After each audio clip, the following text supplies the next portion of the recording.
Hello everyone. Today we have with us Mr. John Isbell. Welcome to HCMguru John. And if you would please briefly introduce yourself to our viewers. Sure. I'm John Isbell. I'm the Vice President of Learning and Development for Portillo's Hot Dogs Incorporated. We are a 65 unit chain based in the Midwest, mostly, chili dogs, Chicago style hot dogs, Italian beef sandwiches, some of the best in the world. So Today we want to discuss that how the pandemic affected your organization and how you coped with it, right? So the first question for you is that how did the pandemic change your organization's business and how did you take care of your employees at that time? Okay, so how we treat our business was really pivoting our business model. We're primarily dine-in, although we had a really robust drive-through, but it had to obviously go all drive-through and then we added curbside, which we'd never had before. And I remember the day the pandemic started, we got this group together and said, all right, how are we going to make more money with our dining rooms closed? And, we came up with, well, we need to offer curbside because we have a lot of delivery drivers and people who come. And I remember our boss looking at us and going, okay, well, let's get curbside in by tomorrow. And I was like, okay, well, let's get curbside in by tomorrow. So my team went to work and we developed the procedures and processes, and we actually came up with curbside the next day, put the processes in, and then within 2 days we had the curbside going. And so it was pretty phenomenal, but I've never seen a time where everyone had to pivot so fast, right? So it seemed like every day you're getting new news. What was nice about it is it sort of unencumbered us. There was no limits. We did pretty well during the pandemic. I hate to say that, but our drive-throughs really did great. Our outer markets saw that the drive-throughs, that the core market in Chicago already knew how fast we can get, even though the drive-throughs look like they're really super long because they've got a bunch of cars in them. With order takers and runners, you can really get people through. And, we try to average that 6 to 7 minute time frame with those long lines. People are like, there's no way this is going to happen. And it does. And so it's really cool to be part of that. So the second part of the question was, how did we take care of our team members during the time? And that was super important to us. We have one of our values is family. And so we want to make sure that all of our team members felt our love, felt that we wanted to make sure we took care of all of them. So we didn't furlough anybody that didn't voluntarily want to be furloughed. We kept everybody working as much as possible. And even sometimes even the furloughed ones, we wanted back because we really, we were doing good business, but we want our family with us at the time. But we took care of them. If you were furloughed, we still paid for your insurance while you were out. We still did discretionary bonuses, even though we weren't hitting any of our targets. We gave them gift cards so that they could come in and eat. We got, obviously the PPE, the protective equipment we got for everybody. And it was always new. It was always theirs. We didn't make people share any of that stuff. We went to giving free meals for our team members just because it was such a hard time. So our whole goal was, when we come out of this, we want our team members to know that we were all in it together. We all, survived it together, and we came out stronger than when we went in. And I think we did that. And I think it was because of our purpose and our values.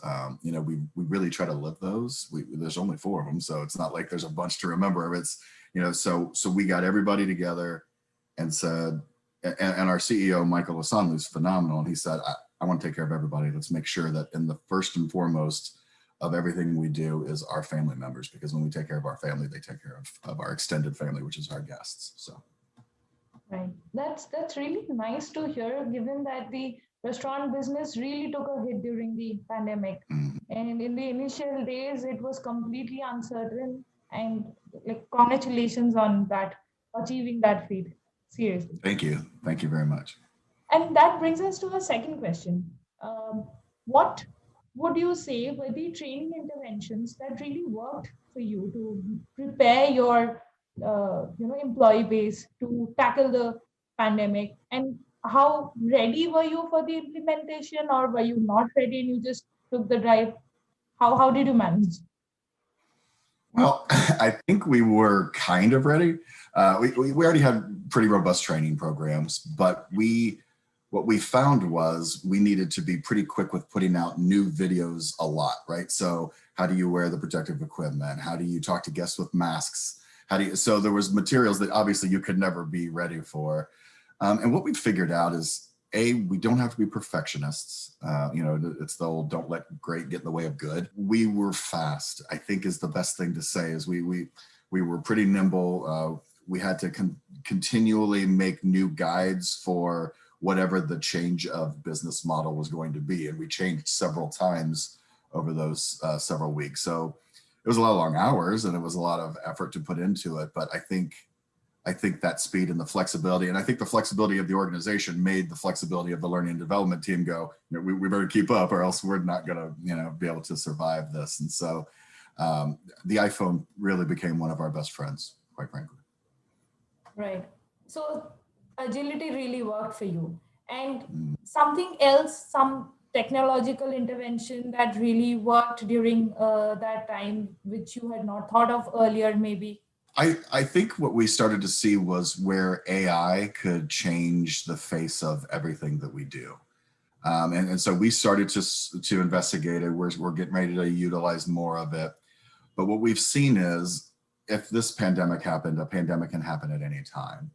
And a lot of the times you can't be shoulder to shoulder with somebody to train them. And in the restaurant business, it's a lot of shoulder to shoulder training, a lot of on the line, a lot of doing while someone's right there watching you. And so mobile training, super important, obviously. Anything you can look on your phone while you're right there on the line, so you can watch a video, while you can look up a thing, tablets and stuff like that. So that's, that's already been coming.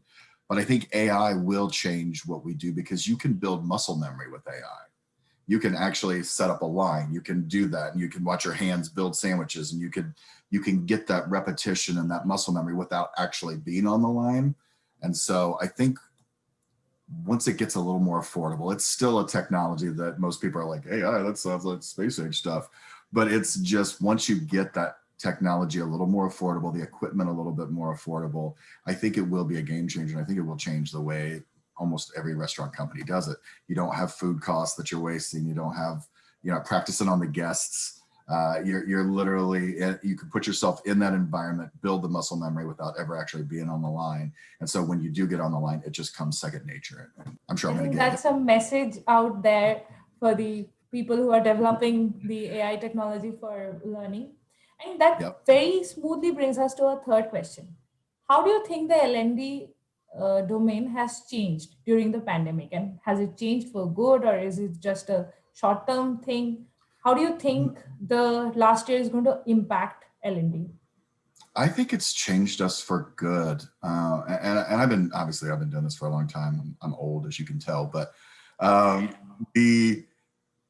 the way we teach, we used to be this, you got to teach to the person's learning style, and you got to give them, their auditory or their kinesthetic and all that stuff. And I don't think that exists anymore. I think, especially with our younger generation, they're so used to learning everything through technology. There has to be a blended approach in the way we do everything. And it's not, I don't think learning styles exist. I think that's all a thing that we all said to make ourselves feel better about making different modalities. But I think all the modalities blend together. I think you've got to have something that they can read, they can hear, they can see, and it's got to be in fast snippet type of modules, so that people aren't losing interest. I mean, we live in a Twitter world. I call it, we need Twitter training. Give me a, so many characters, get the point in and move on. Gone are the days where you make the training videos that come in with, today Jim's here and he's starting work. Those are gone.